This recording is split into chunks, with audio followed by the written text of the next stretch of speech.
Now with the Foreign Minister of Ukraine, Dmytro Kuleba, thank you for coming back.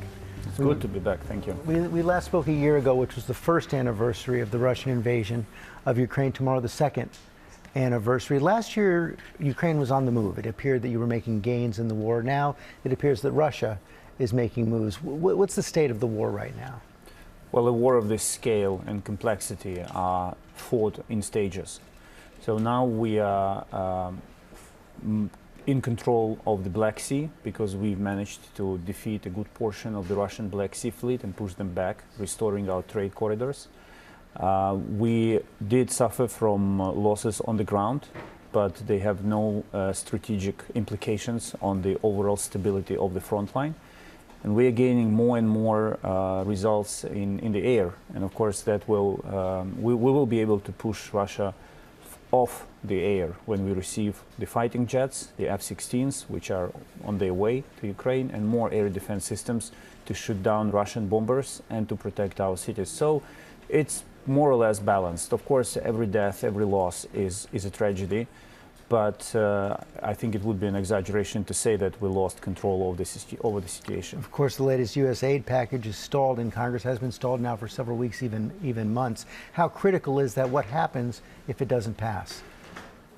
Well, it is absolutely critical, and I want to say here that we in Ukraine are absolutely grateful to the people of the United States of America for all the support that we, as the people of Ukraine, received from them.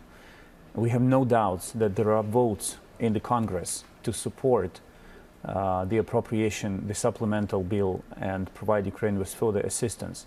If it doesn't come, Ukraine will pay with human lives and losses of territory for the non-arrival of aid. And this should not happen after all the effort that was made in Ukraine, in Europe, and across the ocean to contain Russia and to make Russia fall in Ukraine. The support has been weakening in Congress, particularly among congressional Republicans and allies of former President Trump. We have Senator J.D. Vance saying that this aid package is not going to fundamentally change the situation in the battlefield. How do you respond to that? Let's get back to years ago.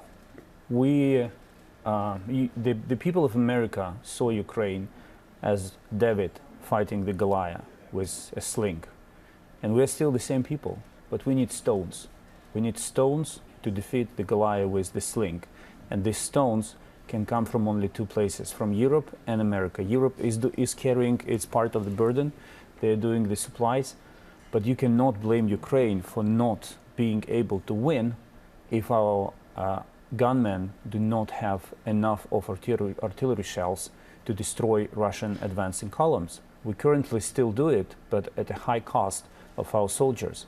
Give us the stones and we will finish off the Goliath with our sling. It's very simple and it still works. Finish off seems hard. I mean, you mentioned the word winning. What does victory look like at this point? It's very simple. It's restoring control over our border. Essentially, the people of America and the people of Ukraine, they suffer from the same issue.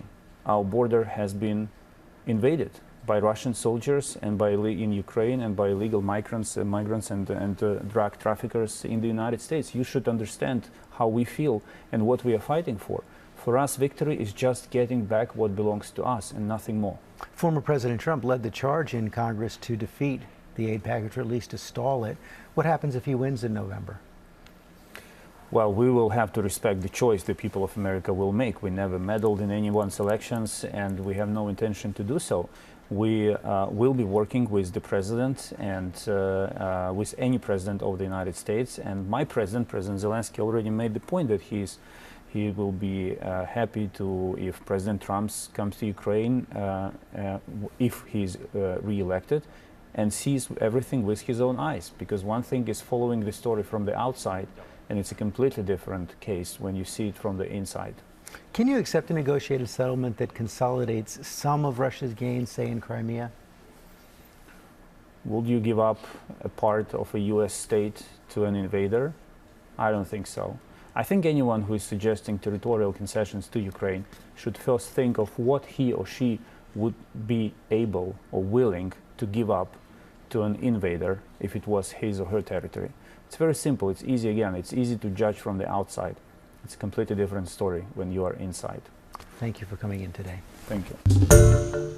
Hi everyone, George Stephanopoulos here. Thanks for checking out the ABC News YouTube channel. If you'd like to get more videos, show highlights, and watch live event coverage, click on the right over here to subscribe to our channel, and don't forget to download the ABC News app for breaking news alerts. Thanks for watching.